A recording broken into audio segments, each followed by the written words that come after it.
How to fix remote repository not found when cloning in GitHub. The remote repository not found error is a common error that can occur when cloning a repository in GitHub. There are a few reasons why this error might occur, and there are a few things that you can do to troubleshoot it. Causes of the remote repository not found error. The following are some of the most common causes of the remote repository not found error.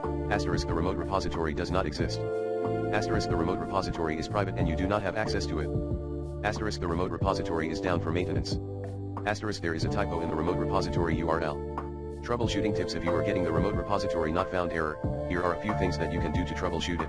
1. Check the remote repository URL. Make sure that you have copied the URL correctly. 2. Verify that the remote repository exists. Go to the GitHub repository page and look for the clone or download button. If the button is not there, then the repository does not exist. 3. Check your permissions.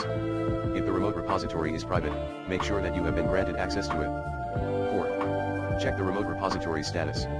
If the remote repository is down for maintenance, you will not be able to clone it. Contacting GitHub support. If you have checked all of the above and you are still getting the remote repository not found error, you can contact GitHub support for help.